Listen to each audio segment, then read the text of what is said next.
Strap yourself in, because we're set up, switched on, and ready to go. You are watching and listening to Chris and Leicester Till I Die TV on YouTube and your favourite podcasts.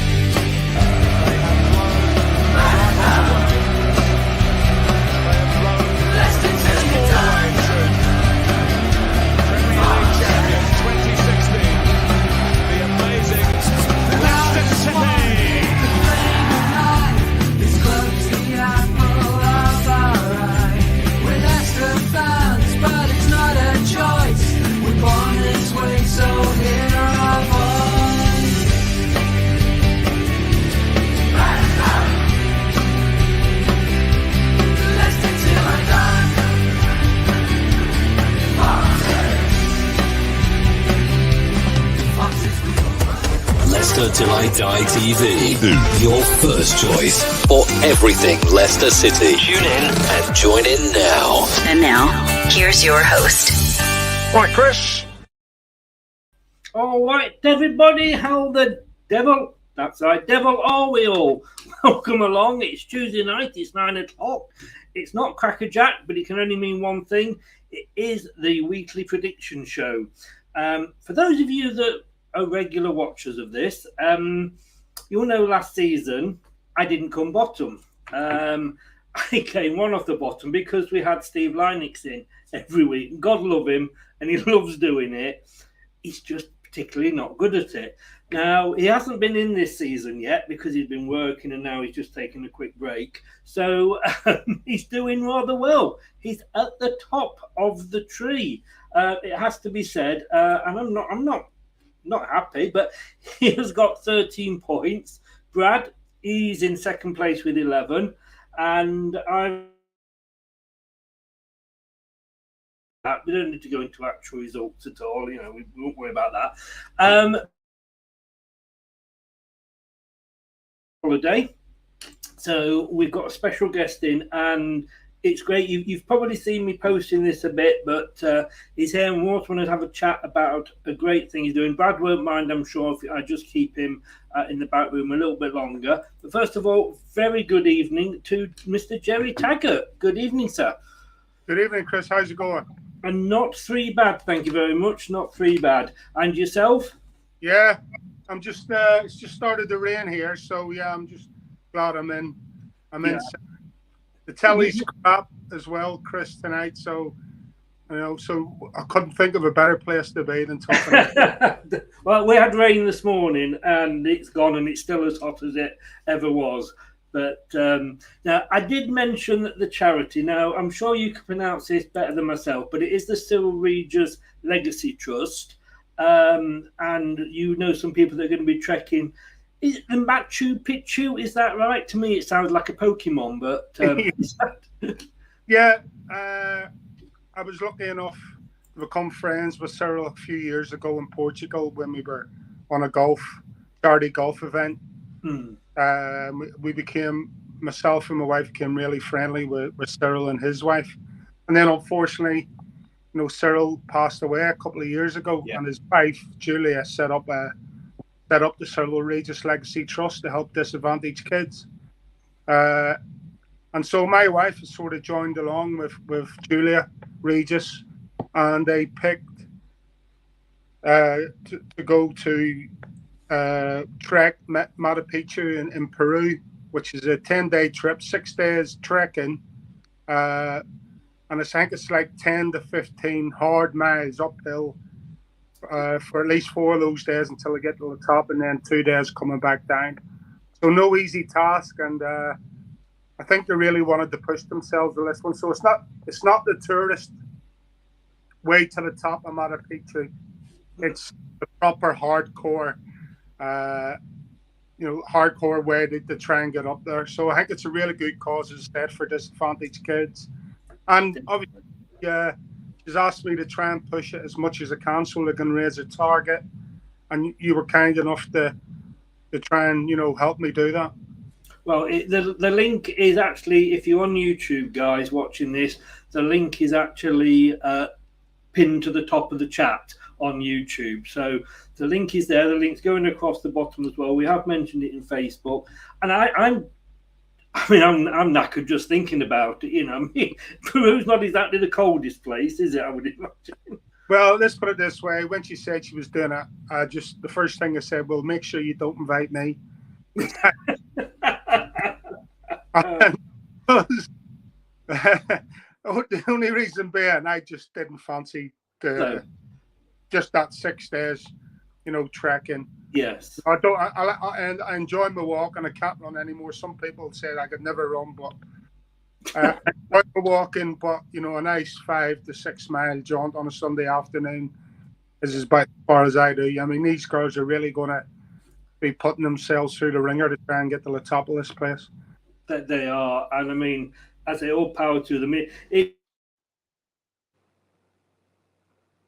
We probably heard about it when he was manager and he had that hill that he made. That looked bad enough, but yeah, please do. It's a great charity. It's for underprivileged kids. If you've got kids of your own, then like me, you feel it doesn't matter how little or how much you can. Every little helps. Pleased to say the link's in the banner going across the bottom there, and it's also pinned to the top of the chat in the on the YouTube page. And we'll remind people towards the end as well. But wish you all the best, Gerry, and I say enjoy 10 days worth of peace.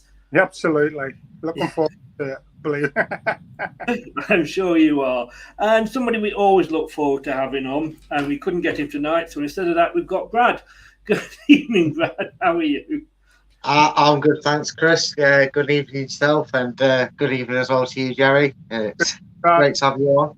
Yeah, no problem. I'm looking forward to this. It's going to be a bit awkward when I start cheering if I beat Gerry on the scores, because it's every time I enjoy being top as when Steve's on there.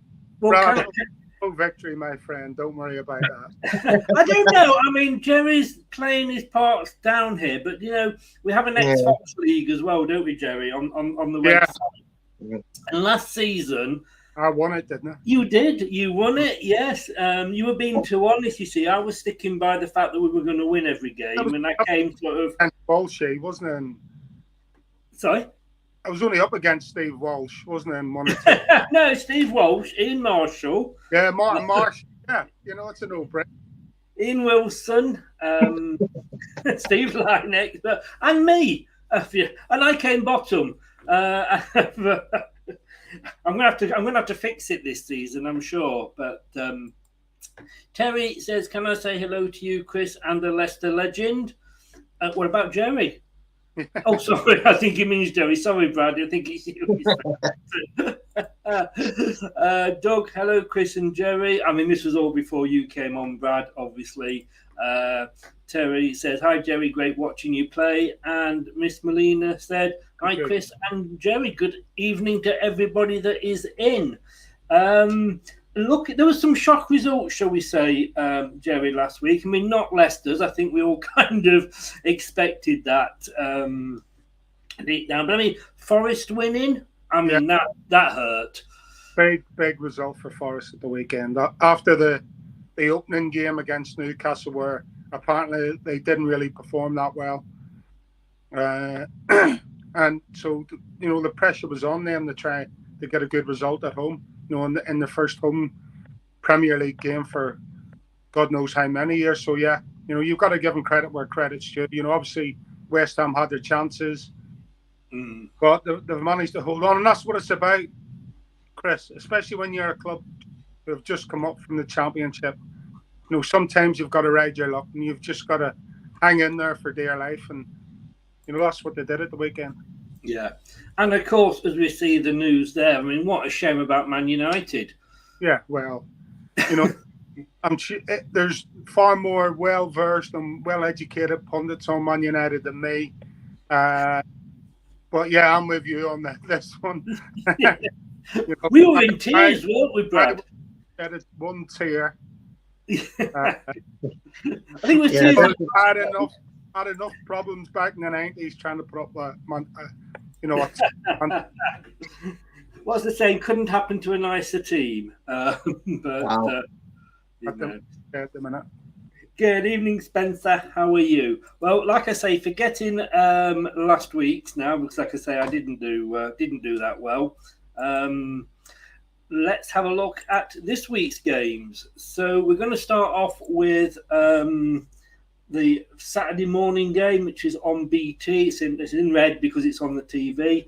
Tottenham Hotspur are playing Wolverhampton Wanderers. I mean, Jerry, looking at this one, Tottenham Hotspur look like they're going to have a really good season. I mean, I know they had the Battle of the Bridge again, or whatever it was at the weekend, but good manager in. He's got a lot of new signings in that he would have wanted. They're up there in fourth, and Wolves. I still can't get over the fact that they let Connor Cody go, but I think Wolves might struggle this season. Yeah, I totally agree. I think that's your banker, isn't it? I know it could also become your coupon buster, but I think, like you say, it's early on in the season. Yes, Tottenham are involved in the Champions League, but that's not for another couple of weeks down the line.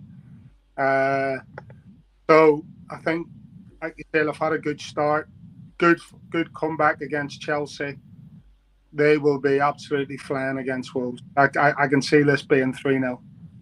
3-0, right. And Brad? It's not looking good for Wolves early doors, is it really? I mean, last season, they lost a manager that had achieved a lot with them. And you saw for the majority of last season until they kind of picked up near the end that, Bruno Lage maybe went back to the way he was doing things, and that maybe saved their season a bit because they weren't looking great. I mean, I know we only just beat them on the opening day, but they didn't really cause too much of a threat, if we're being honest. And they looked a bit lacklustre. I know they're supposed to be close to breaking their transfer record to sign another Portuguese import, I believe. Them and the Portuguese. Sorry, what's signing somebody? I don't know. It's a foreign object to Leicester at the moment in its transfer window. But I have to agree with Jerry, and he's nabbed the score on. He's been copying my own work because I'd already preempted this and got 3-0 in my head. I think Spurs are going to cruise this one. So I'm maxing the scoreline. It's the way you say I'm close to Steve this way, Chris. See? Yeah, like I said, I forgot to tell you, Jerry. He just like to copy people's homework. We might have to make him start going first soon. No, I'm with you too. I've got Tottenham actually finishing third this season. I've got Wolves struggling. I'm actually going to go one better. I'm going to go 4-0. I think it could very well be a rout, shall we say. Now, Palace, Jerry, are hosting Aston Villa. Villa, surprisingly beaten by Bournemouth on the first day, but they had Everton away, and Everton, let's be honest with you, last season were awful away, until the King Power, of course. Palace got a very good point against Liverpool, fully deserved. Is there going to be a lot of pressure on Steven Gerrard this season, isn't there? Yeah, you'd have thought so. Again, spent a bit of money. He brought the centre half in, didn't he? From the name on the club escapes you, but I know he spent some money on a centre half. Palace, I quite like Palace. I have to say, I think they're a decent outfit. And I think they're decent at home as well. I know I watched the highlights of the game against Arsenal on the opening day, and I know, although Arsenal won the game, I thought it was a really tight affair at times, and the road to look a little bit Arsenal. So I can see this game. This game is one of them ones where it could end up being anything. Yeah. Either team could quite easily win it. It could quite easily be a score draw. It could quite easily be a board draw. But I am going to go for a 2-1 home victory to Palace. 2-1 to Palace. There we go. Brad, yeah, like I say, Palace started well last season. Fell away, in the latter part of it. Aston Villa, I don't think he's going to be in any trouble at all, Steven Gerrard, but this is his team now, isn't it? Yeah, it is, and this is where he'll come more under the microscope, not just from fans of the sport, but from the board above, because they've been blessed to have that money. They made a great deal of money off Jack Grealish, which on paper, and you'd be hard to press say they spent it quite wisely. To be fair, they brought Bailey in from Leverkusen. They got Wendia off Norwich, and they looked all pretty much set. Obviously, the reunion with Coutinho was very much hyped for obvious reasons.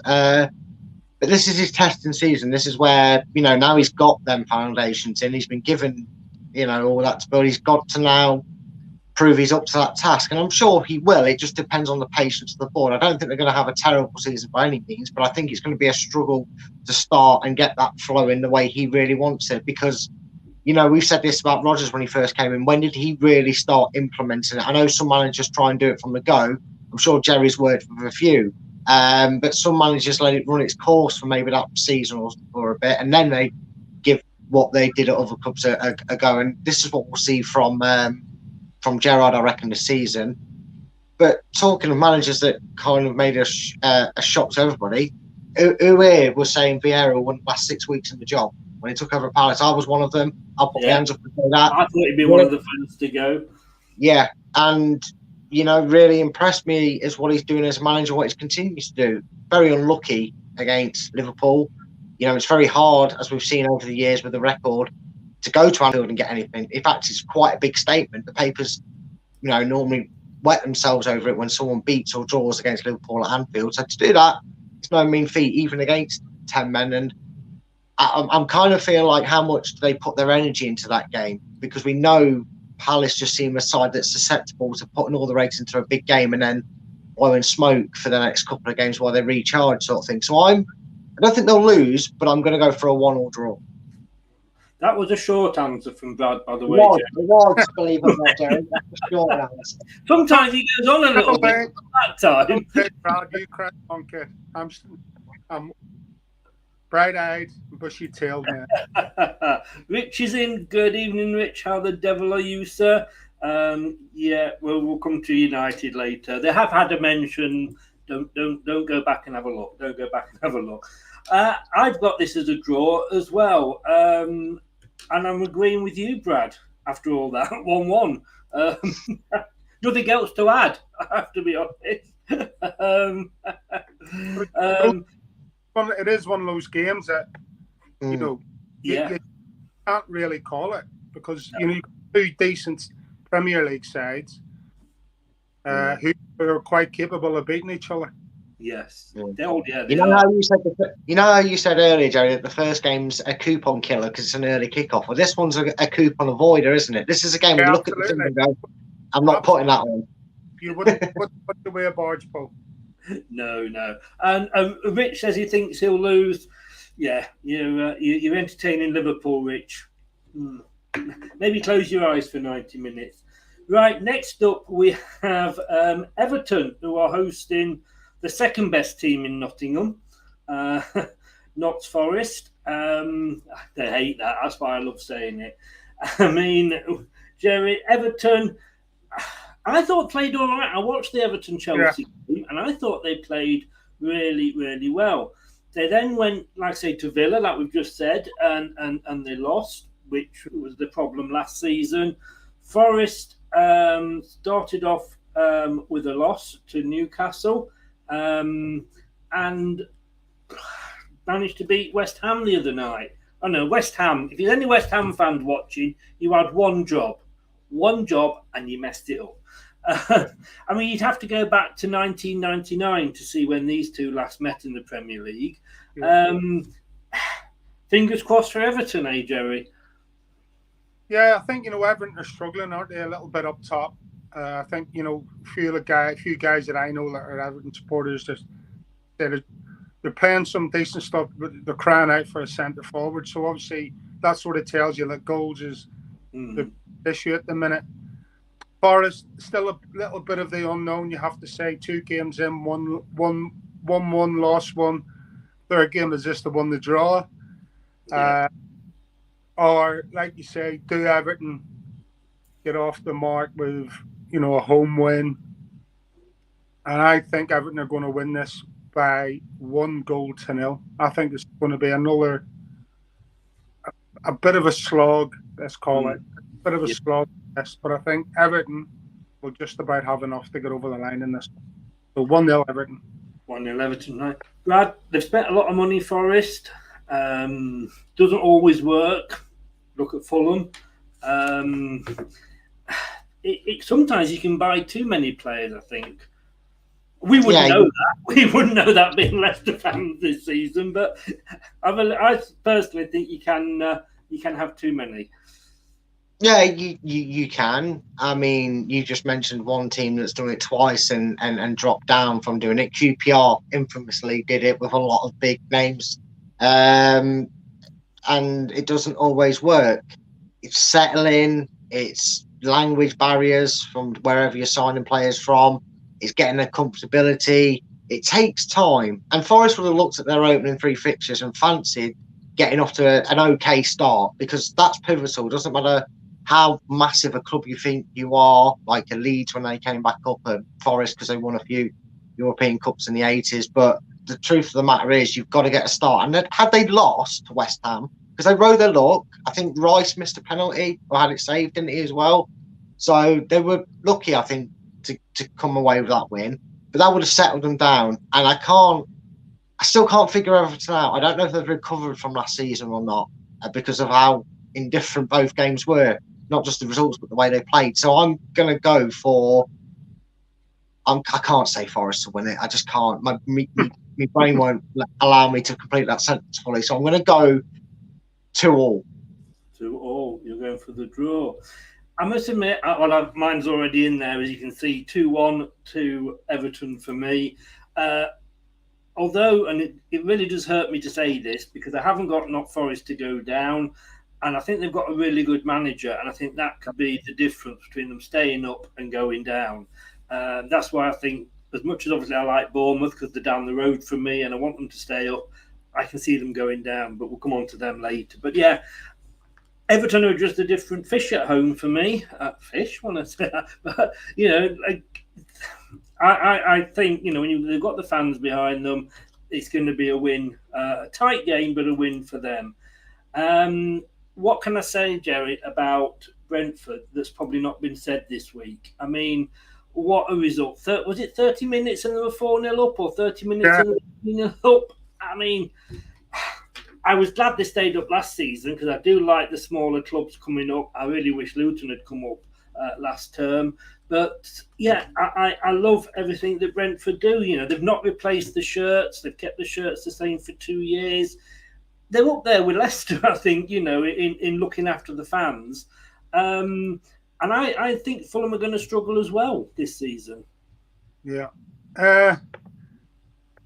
But again, for me, it's another hard one. I think, obviously, the game against Man United was a bit of a one-off in regards, but they showed against Leicester that they've got that, you know, bounce-back ability, let's call it, coming from 2-0 down to draw 2-2. And again, Leicester really should have finished off. The substitutions that Thomas Frank made, I thought, were excellent.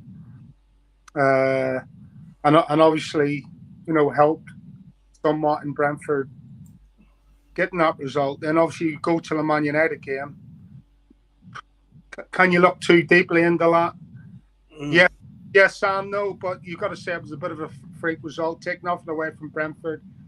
You know, Man United just at the minute look to be all over the place, but their tails are high. Yeah, they'll be full of confidence, especially after that result against United. So yeah, you can't look past Brentford. I'll be honest with you. But I think it's going to be a tight game, this one. It's Fulham to play, you say, yeah?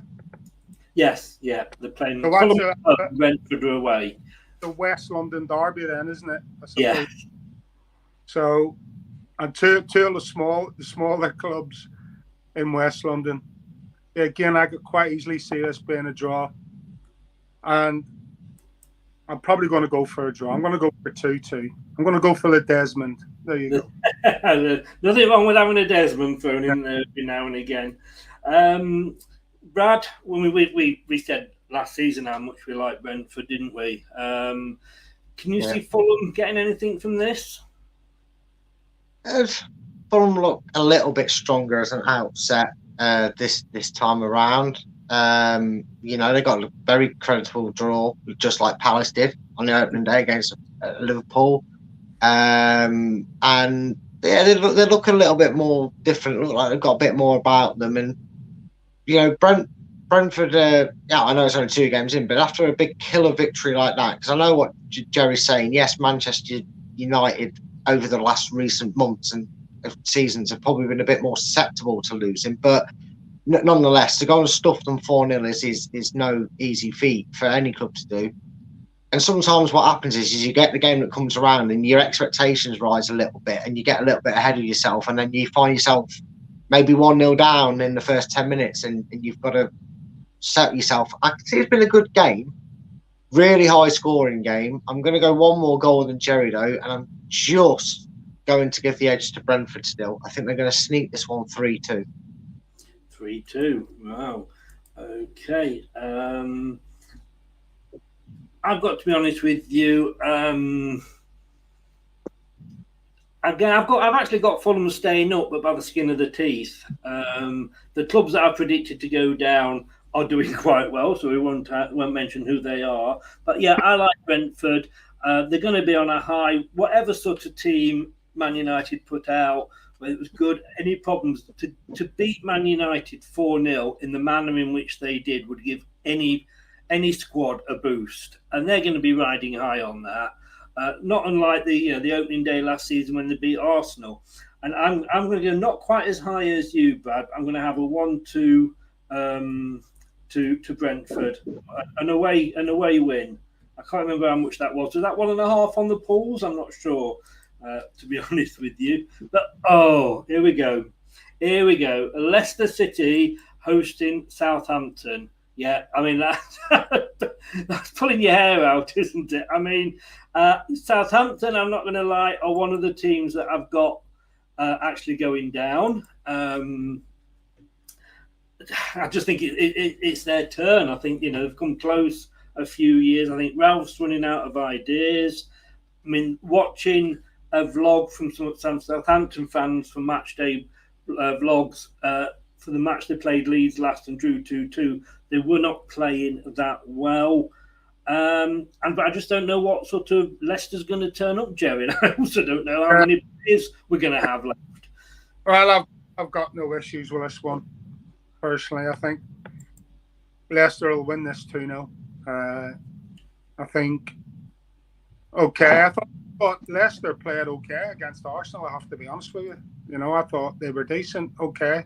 They came up against a very good Arsenal side, and Gabriel Jesus, who was in sparkling form. There is issues there that for everyone to see, but I think like the game against Brentford, Leicester showed the quality that they have. They're stinking 2 goals, and I can't see Southampton coming back from that in the way Brentford did. So I think if they still play with that confidence going forward. Yes, there's a few issues. You can't get away with conceded 6 goals in 2 games, Leicester, but they've scored 4 goals in 2 games. And so for me, this is a game that really suits Leicester City. So I'm going 2-0. 2-0. Some good points made there, Brad. I mean, that first 45 against Brentford, the first game of the season, I was like, wow, we've got our Leicester back. And against Arsenal, we came up, and I had Lee Judges on the show last night from AFTV. So if you've not seen that, do go and it's still under the latest shows on the channel. And he was saying pretty much what Gerry was there. He said, not to be too despondent because Leicester didn't play as badly as we probably thought they did. They just came up against an amazing Arsenal side. I mean, Jesus got 2 goals and 2 assists. What more can you ask for from your striker?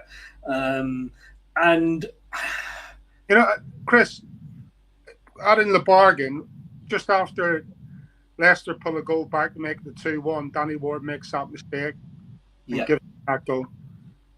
Now, I know hindsight's a wonderful thing, but that is an unforced error. Danny Ward cannot make a mistake like that again, number one.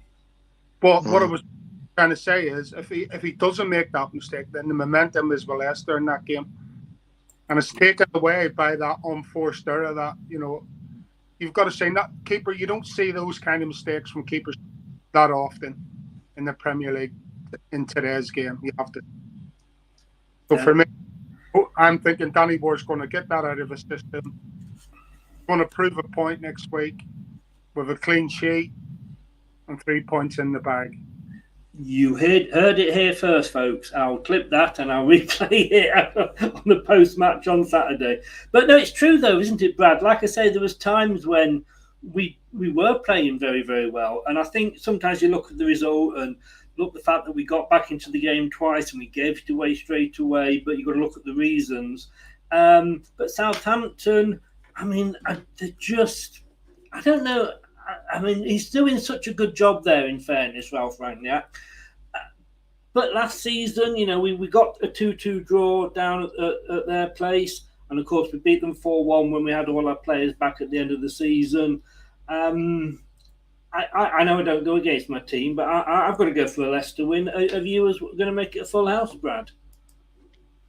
I mean, I am, because I just feel this is, like Jerry said, it's kind of probably more a perfect game for Leicester than it is Southampton, because both teams have, all right, Leicester, you say Arsenal, you could grant that, but they haven't had the best of starts in terms of points picked up.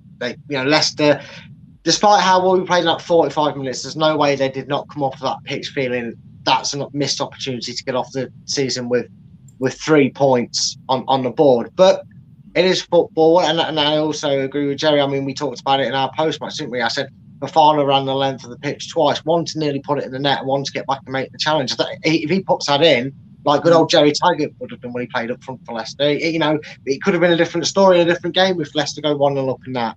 The way Leicester's momentum carries them when they get in front. Weird bit, this game, isn't it? 3 games in, and both managers have parts of their fan base wanting them gone. I mean, Ralph Hassel, who maybe fans feel he's got a bit stale and taken the club as far as he can, because they seem to rinse and repeat seasons. They start off well, they fall away, they do enough at the end, and then they go again, sort of thing. And I think if we kind of, I'm not saying 9-0 them again, but if we give them a beating like we've dished out at the King Power before, like a 4-5-0, that could be another manager added to the death list at Leicester City losing their jobs, because I think the patience is wearing thin at Southampton with their fan base, and I think we could, kind of clear the air a bit, because there's also been the animosity around our club with the transfers, all these, no smoke without fire, but stories going on with all the players, the unsettling.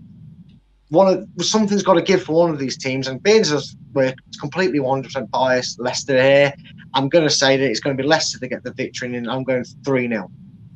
You're going 3-0.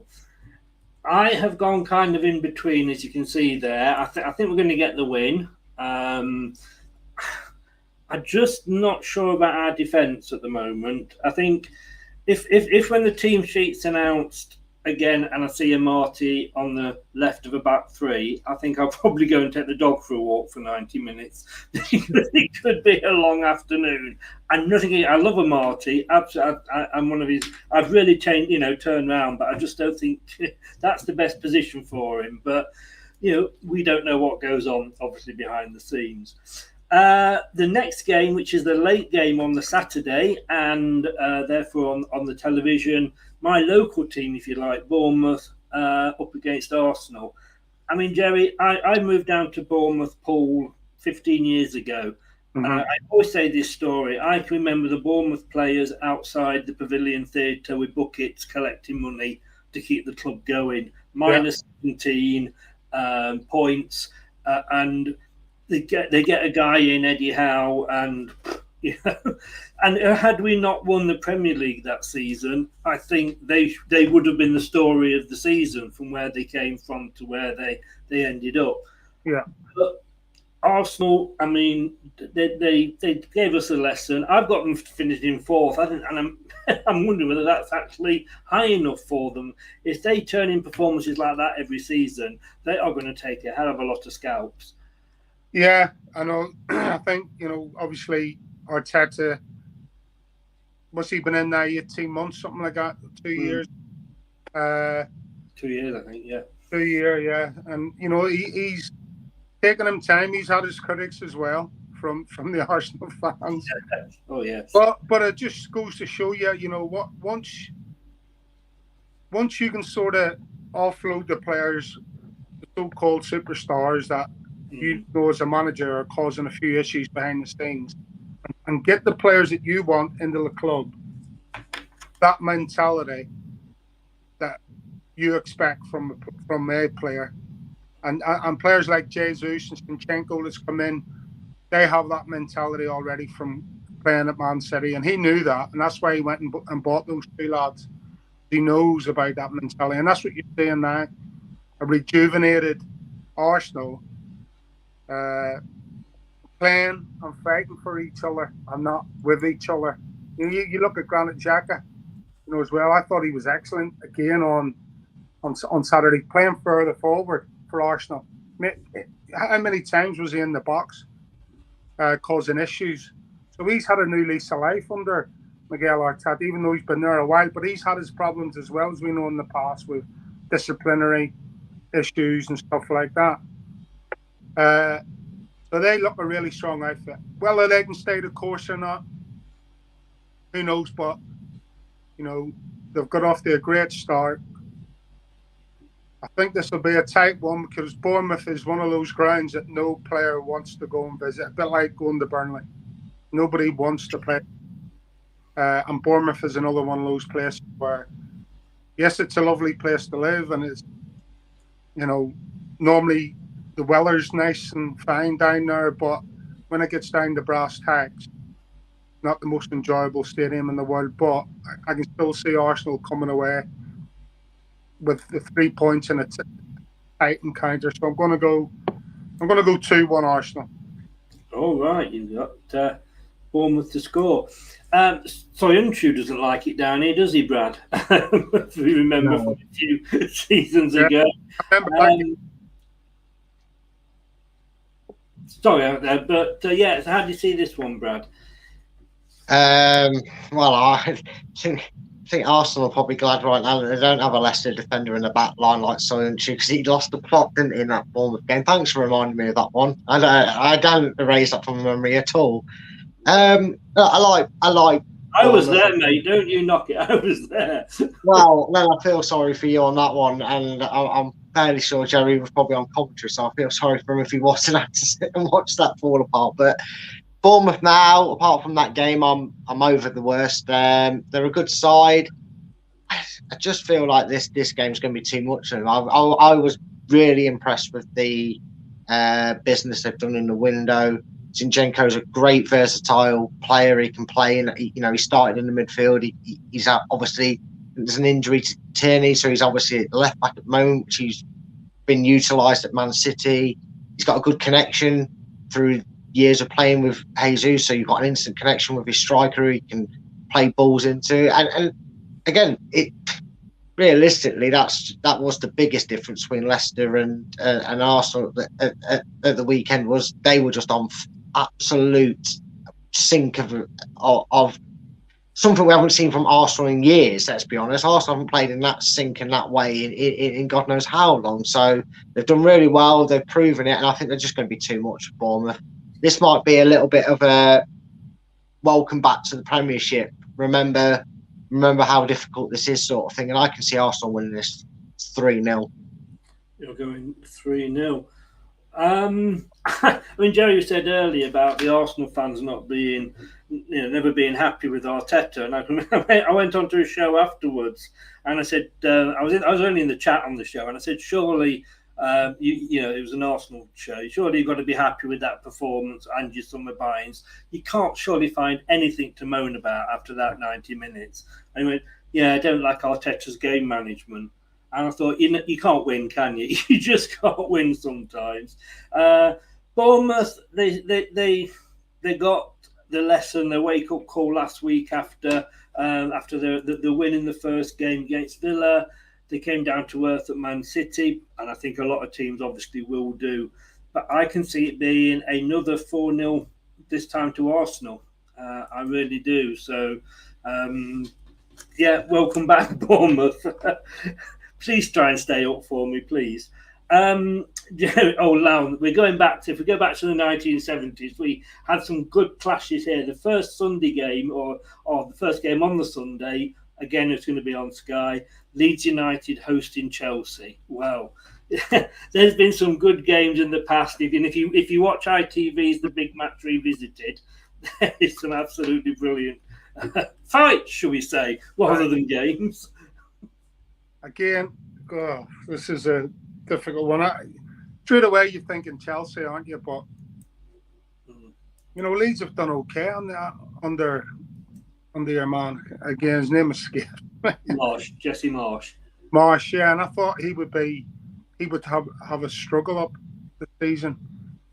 They've done okay, and they're playing some decent stuff. Chelsea, you've got to fancy Chelsea against most. Chelsea know that they've got to. If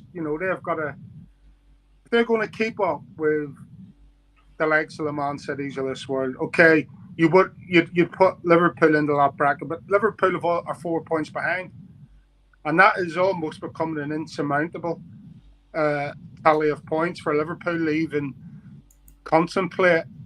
Yeah, can draw back on Man City even at this time. Believe you me. So for me, Chelsea, you have to fancy them going into most games. Again, I think it's going to be tight, but man, I'm going to put Leeds on the score. So I can see 2-1 again to Chelsea. 2-1, right? Brad. Yeah, Chelsea seem to do well in terms of where they finished in the league, but they seem to do it like a bit of a damp squid, don't they? You see them against oppositions, and just as you see it on paper, you think, they should win this, and you expect them sometimes to counter it like a Man City would do, and like Liverpool can do. I know Liverpool have yet to do it this season, and I've had a bit of a faulty start, but you think Chelsea should be there, kicking back, getting 3-0 casually against teams like this. It's not a given by any means, but you would say if you're consistently challenging in that top three, then you need to be beating teams like this with that ease, and they don't seem to just be able to do it. You seem to go, they only won 1-0, and for that reason, I am actually going to go for Chelsea to win this, but only 1-0. Right. Well, that will be a couple of tight games there that you both reckon for that one. I've got Leeds. I've got to be honest with you. I've got Leeds finishing in 20th place. It shows what I know because I've had a decent start. I just don't think he's the right manager for. I can't watch Leeds and see their story without thinking Ted Lasso off the telly. I know. I didn't even know about it. My daughter obviously knows I'm a big fan, obviously. She said, have you not watched that? I went, no, sure, you've got to watch it. And I was absolutely hooked on it. I really was. But I could just see Leeds United. And I've got them, finishing 20th. I think they were, let's be honest, we know they were, they rode the luck last season. They stayed up on the last day. Chelsea, I'd got them for 5th. But they did well against Tottenham and at the start, and then let it slip. And that could be their Achilles heel. But I can't see Leeds. I just can't see Leeds getting anything from this. I'm going to go 2-0 to Chelsea. And then the next game, well, like we said earlier, Jerry, West Ham had one job last week. Yeah. And they failed. They failed miserably. Losing to Notts Forest. It would be like a team losing to Bolton when they've just got promoted on opening day. You wouldn't think it would ever happen, or Hull City for that matter. But I'm bringing back too many bad memories now. But they're hosting Brighton. Brighton, flatter to deceive. Everybody seems to rave about Graham Potter. I thought he had a decent season last season, but for me, the jury's still out until he actually wins something or proves it's into Europe. This is going to be a very tight one, I think. Yeah, absolutely. You know, I think David Moyes under immense pressure already. You know, he's obviously wanted, and they need to win this game, don't they? And that sometimes can play into the opposition's hands, especially when that game is at home. Like it is for West Ham, that can play into Brighton's hands. So, it's a game. I've seen Brighton a few times last season, and I thought like I say, they're neat and tidy. Sometimes they overdo it with the passing. West Ham, big, strong, physical team. You know, we've got some good quality players. Some good athletes. You're thinking, how are they struggling? What is going wrong with West Ham? You know, that they haven't picked up a point yet. All right, yeah, of course.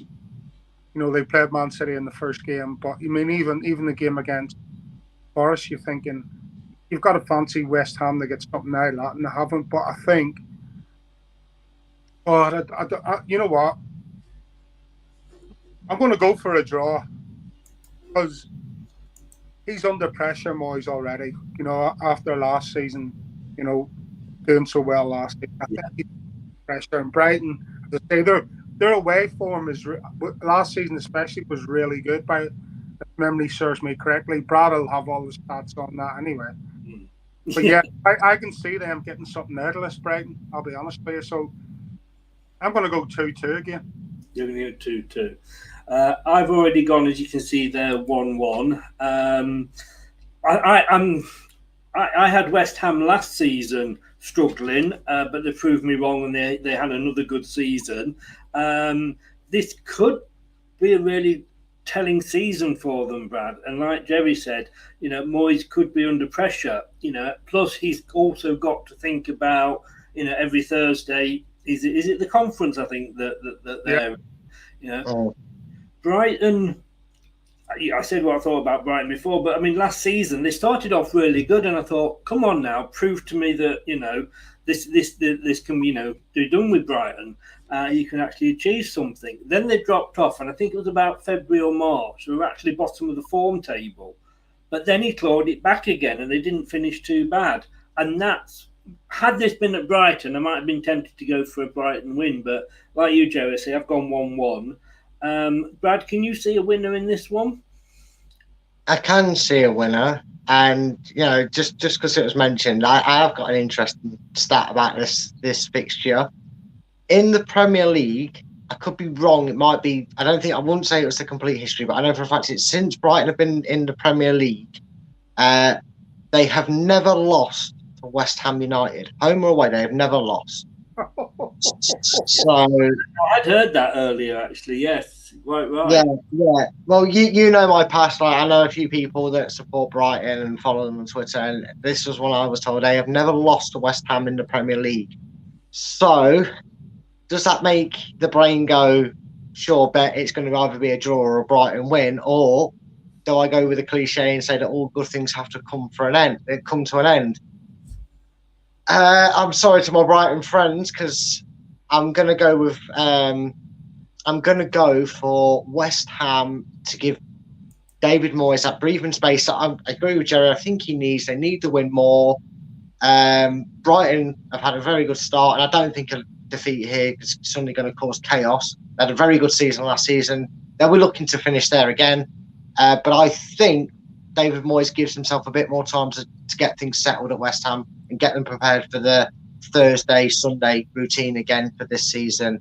And I'm going to just edge it and break the voodoo for West Ham 2-1. 2-1, right. I hope you're wrong, because I need the points to catch you up. Being honest. Jerry. Next game, Newcastle United. Love them or hate them. I'm just like any club that looks like they're going to have a chance of smashing, you know, Sky's favourite 6 club. Yeah.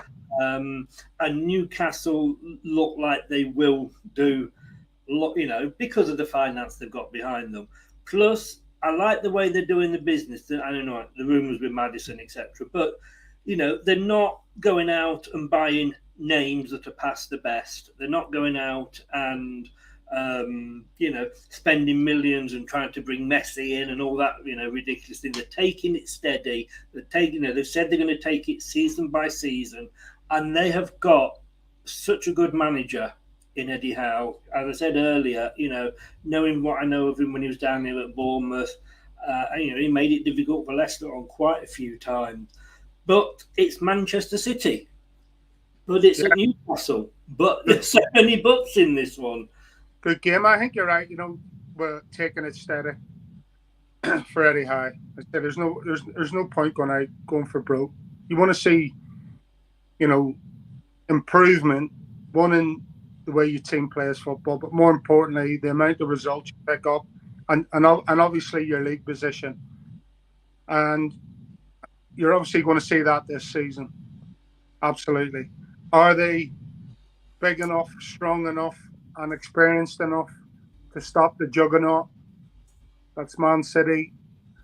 I probably don't think so this season, but maybe in the next 1 to 2 seasons, you may well see that with the amount of spending power. And like I said, it's all about bringing the right quality of player to the club. But at this moment in time, I can't see anybody beating Manchester City. I can see Manchester City drawing the odd game, and this may well be a game that Manchester City would draw with Newcastle if it was closer to Christmas, let's say, and the fixture pile a bit more.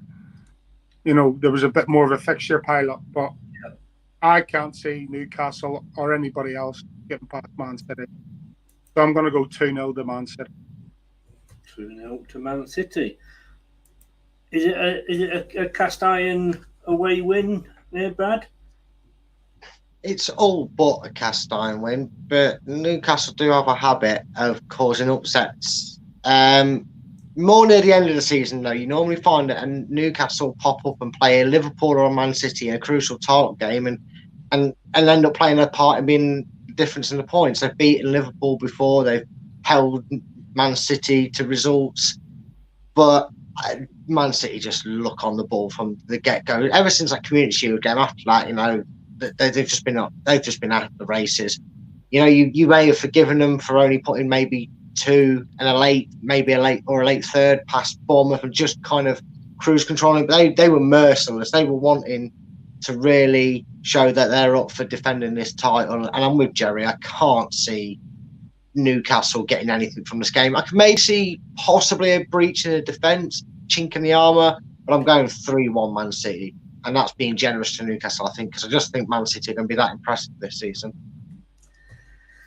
Now, see, I need the points, but I was wondering whether, like you say, or Joe said as well, Man City, I can't see them losing many, but I can see them dropping points in draws.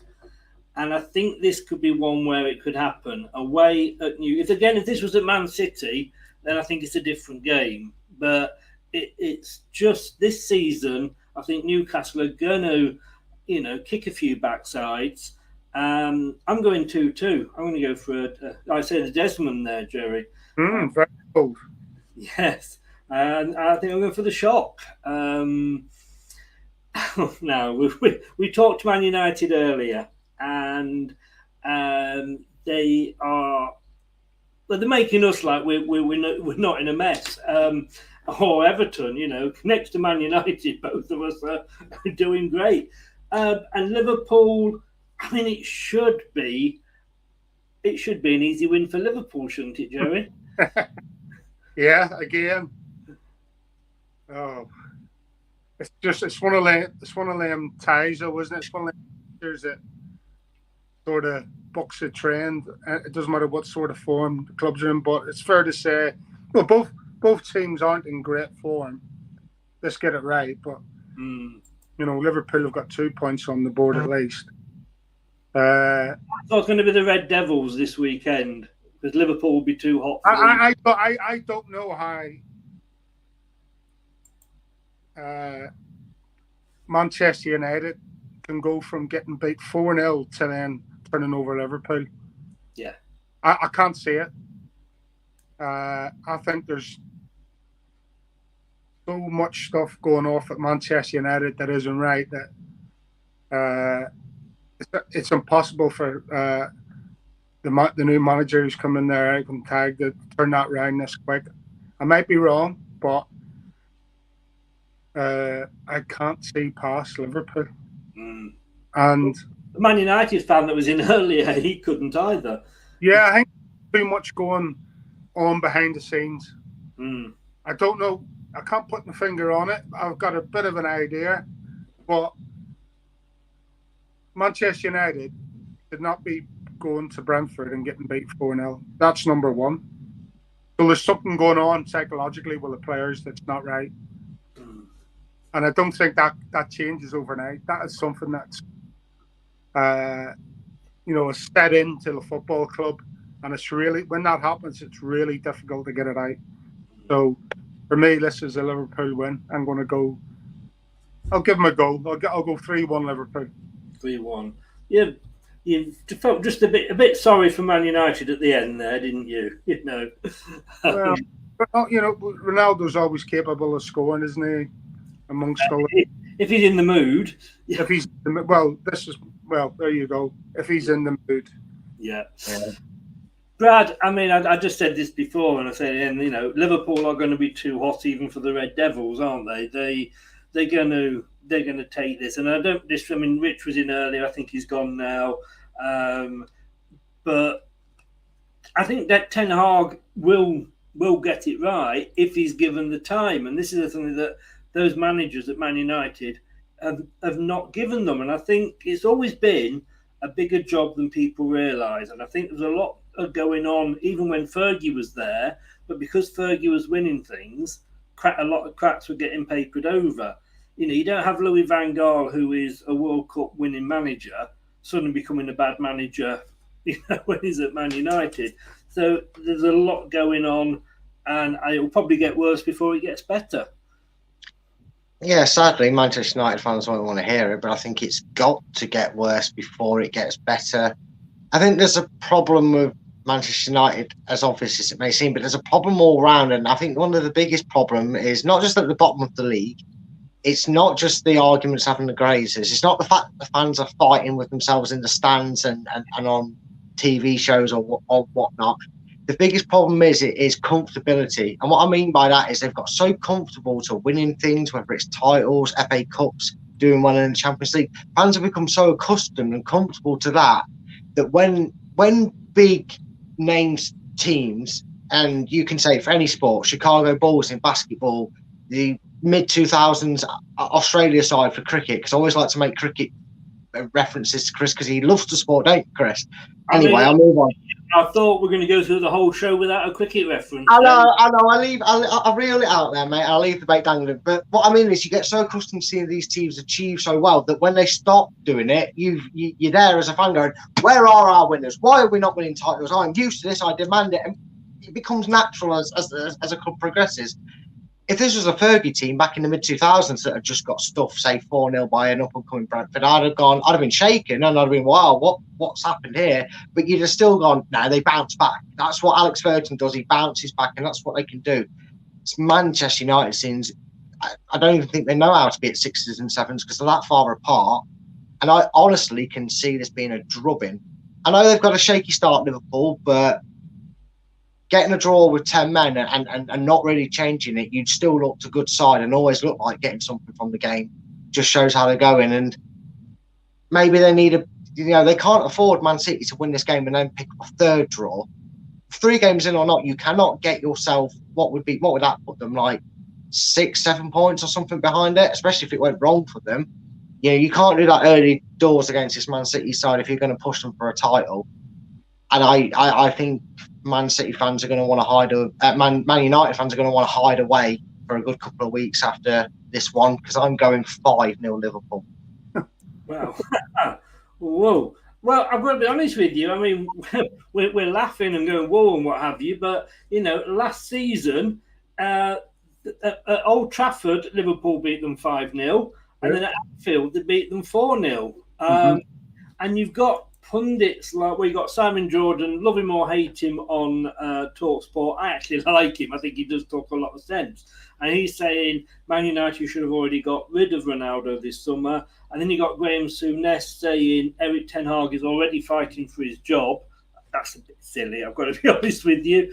But yeah, it is going to get worse. And this game's not going to help. They're not firing on all cylinders at the moment, Liverpool. And we saw that last night, with Palace. But I'm going to go 3-0 actually, because I don't think United will score. If they can't get up for this game, though, Man United, then, wow, boy, have they got real problems, because this is like, Leicester not getting up for the FA Cup game against Nottingham Forest. This is the big one, between these two sets of fans. And, you've got to say, yeah, if you can't do it for this. But I think, I forget who it was that was on TalkSport. One of the pundits said what you were saying, Brad. They're not used to anything else at Man United, other than winning. And he made the point, that I did, that, there were problems when Fergie was there, but because he was winning, everything got papered over. You remember that, Jeff, don't you? When we were winning, that was a while ago, wasn't it? But no, look, Spurs, we've all got them beating Wolves. Palace is what Jerry's gone for. Brad and me both gone for the draw. Brad then went for the draw between Everton and Forest. Boo, hiss. We'll remember that, Brad. We'll remember that. We'll come. We know where you live. We've both gone, me and Jerry, for a Everton win. Fulham well, they're getting at 1 point possibly, says Jerry. Myself and Brad thinking with Brentford. None of us can see Southampton getting anything at Leicester. My God, let's hope we're all right. As indeed, Bournemouth will get nothing hosting Arsenal or Leeds hosting Chelsea. A draw for West Ham Brighton, says Jerry, and myself, where Brad has gone for 2-1 West Ham. Newcastle, we're going to get I think they'll get a point at Man City. These two guys don't. And then we all think that, sorry, Man United, but it's going to be a full house with us all against Liverpool. As B. Crom says, good evening, B. Crom, welcome in. Manchester United doing get relegated. They have 0-5. I can't see them getting relegated. Can you, Jerry? Oh, hang on, sorry, let me do that. I can't see them getting relegated, though. Can you, Jerry? Who's that? Man United. No, no chance. No, they won't go down, but like you said, probably going to get worse before it gets better, but that doesn't mean they're going to end up in the Championship. No. Lovely if they did, though, wouldn't it? Oh, did I say that out loud? I'm so sorry. Jerry, thank you so much for coming on. Pleasure. Like we said, I hope, I love you to bits, but I hope you're totally wrong with some of your predictions, because I do need the point. So I can assure you that. Don't worry. More gone than that, I'll be wrong with some of my predictions. People can see in the ticker tape going across the bottom, and also in the pinned message in the chat on YouTube, that Jerry's wife is doing a walk for the Cyril Regis Foundation, which is a great charity for underprivileged children. Jerry, you're going to enjoy 10 days peace and quiet. We do that. That's the most important thing, Chris. Oh, let's help Jerry think get about the peace and the quiet. Think about it. Help my mental health for 10 days, people, please. This is it. Sponsor my wife and Cyril's wife and Cyril's sister and get them on the way to Marapichu, please. And just remind them how they can donate. Yeah, so that's on the Just Giving site. If you go on the Just Giving page and look for us, the Cyril Regis Legacy Trust, and it'll come up with Julia Regis, Annette Taggart, and Denise, who is, I don't think obviously her name's not Regis, Denise, but she's Cyril's sister. She's doing it as well. There's a little prologue in there from all them saying why they're doing it. And yeah, it's hardcore. It's not going to be easy, that's for sure. And neither should it be. No. I think you're going to enjoy this in a sadistic sort of way. Well, I'm helping her, so I'm helping her in my way. Chris, This is encouragement, isn't it? That's what it is. And don't forget as well to gift aid it as well, because that, of course, yeah. that helps. Brilliant. Jerry, thank you so much. Keep us in touch with how she gets on when it comes. Is it September she goes? October.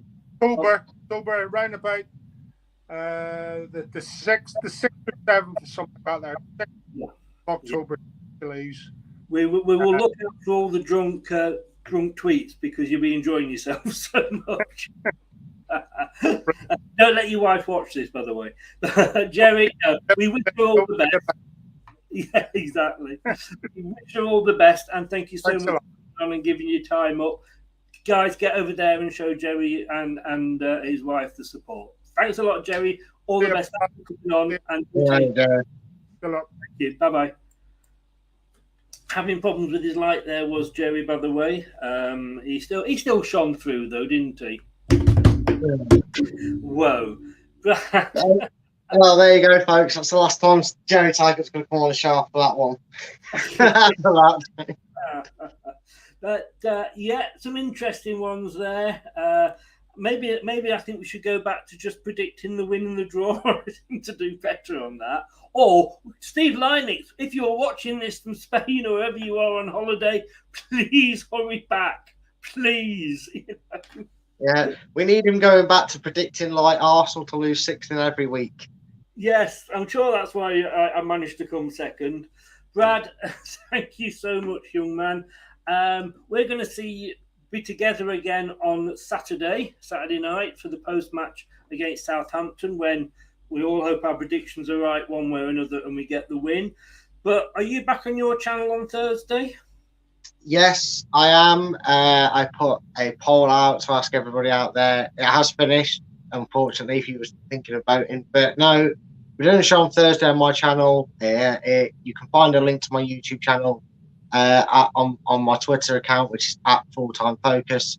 Follow me on there. I'll follow you back, and you can click the link on there. It's called A Matter of Opinion. Show on Thursday is talking everything from the 90s. We're doing a 90s nostalgia night. It's exactly what we are doing this Thursday. So yeah, just click the link in that Twitter bio at Full-Time Focused. Click subscribe. We massively appreciate it. And yeah, join us there. And thank you again for having us on, Chris. I enjoy these predictions as always. Right. And I don't know, what were the 90s? I'm too young. I know. Yeah. I'm sure you will. Am I too old? I don't remember. No, I'm talking about the year 1990. I'm talking about 1990, not 1900s. No, not 1890. That's when you were trying. Yeah. Brad, mate, thank you so much as well. Good luck, guys. His link is in the description below in YouTube. Please get over there, and if you can't remember what he said, it is in there. Give it a click and go and subscribe. A Matter of Opinion. And that's what it's all about. Football's about it, and also Brad's channel as well. A Matter of Opinion. Brad, thank you very much, sir. I hope you don't do well, so I can't, lie and say I wish that you do. But I will see you on Saturday night, and I'll try and tune in on Thursday. Yeah, no worries, mate. And don't worry, I might do bad, but you'll always do worse. The problem is, you're right. Yeah. Oh dear. I don't like this channel. The funny thing is, in the X Foxes one on that we do on the web, that in the first game nobody had gone for Brentford for the draw, and therefore we all sat on 0 point. So we were all. Anyway, mate, thanks very much. Enjoy Thursday night. I'll try and get on, like I say, and watch it. And if not, I will see you Saturday evening, sir. Yeah, if no, I don't see you then, I'll see you Saturday, buddy. I'm looking forward to it, hopefully. Cheers, buddy. Take care. Yeah. Cheers. Bye-bye.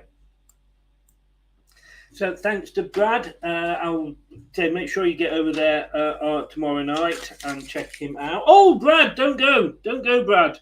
Don't go. I knew you forgot to remind me, didn't you? I did forget to remind you that I forgot to remind you. Yes. For those of you that are still with us, hopefully there's enough here because this is Brad's moment.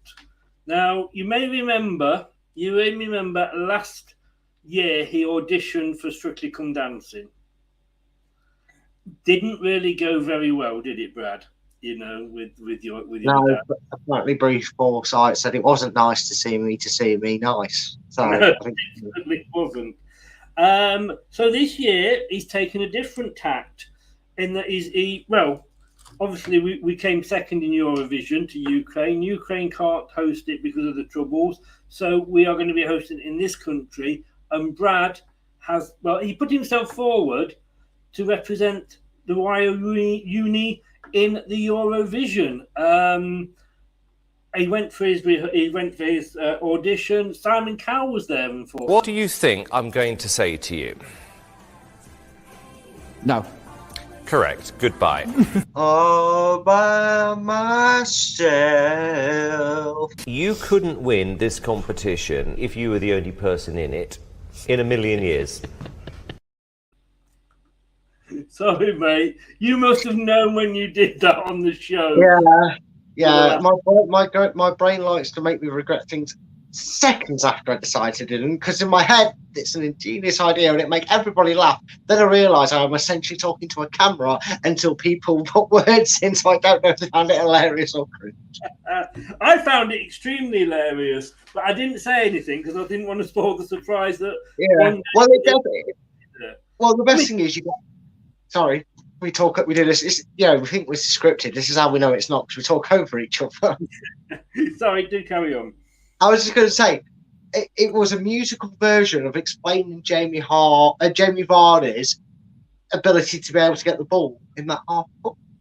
He was all by himself. I summed up his second half because he was there, and I put on an audition. What can I say? If I'm not entertaining, I'm also a performer as well. You are totally. I've got to be honest with you. I couldn't believe it, but unbeknownst that you have already been on Eurovision. Now you kept this very quiet, Brad. You and I'm going to have to take a while on this because this is only just coming to light. Somebody sent me this saying, "Do you know Brad's already been on Eurovision?" And I said, "Really?" And I'll see if I can bring it up. I'm so amazed. I'm not sure that this is actually going to work or not, but here we go. You see, there you are. You won for Austria a few years ago. Oh, damn it. Well, they'll never accept me back on there now, will they? No. I was going to win it. I was going to bring the Eurovision home, you know. But no, like football. But yes, yeah, well, and you even had a sexy name, Conchita. So I spice it up. I do things for the cause, mate. Mate, I appreciate your banter. And I appreciate. I know one day you're going to get me back. That's the thing. So I'm getting in as much as I can. Oh, I savour the moment, mate. You know me. I'll wait and I strike. You've seen some of the comebacks I've had on people before, especially Arsenal fans. Yes, yeah. I mean, you don't serve. You know, revenge is not a dish served best cold for you. It's frozen. Oh, yeah. It's a block of ice chucked at you with revenge carved into it. Please don't break into Let It Go, whatever you do. Brad, thank you so much, sir. I'll let you go and practice your singing. All the best. No worries. See you later. Bye-bye. Bye-bye. He didn't know I was going to do that. I'd forgotten about it. But bless him. He doesn't think before he says things. But that is available on the well, it's not full, but it's got sort of starting and ending. But it is available on Leicester Till I Die TV. As is also, we had a bit of a semen lobbing moment. Yeah, you really don't want to ask. Thank you for watching and thank you for listening. Just a reminder, this is where you can watch us on YouTube. Listen on your favourite podcast platform or ask your smart speaker to play the podcast Leicester Till I Die. Broadcasting live worldwide. We were going to be back tomorrow at 9 o'clock. Unfortunately, one of the contestants is going to be West Ham versus Man United quiz, home or away. One of the guys can't make it, so we're trying to rearrange that. So at the moment, I haven't got a show tomorrow at 9, unless I can come up with one. If anything you guys want to see, message me on Twitter at LTID, and I will do my best to try and fit it in for you. Other than that, we'll be back at 9 o'clock with the Southampton preview. And I'm on their show tomorrow at 8 as well. So 9-0 again? Probably not. Thanks for watching. And if you've been listening on podcast, thank you very much for listening. Take care, stay safe, and don't do anything I won't enjoy. Good night now. Thanks for watching Leicester Till I Die. This is Chris saying goodbye, and see you next time.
Thanks for watching. These videos are tremendous.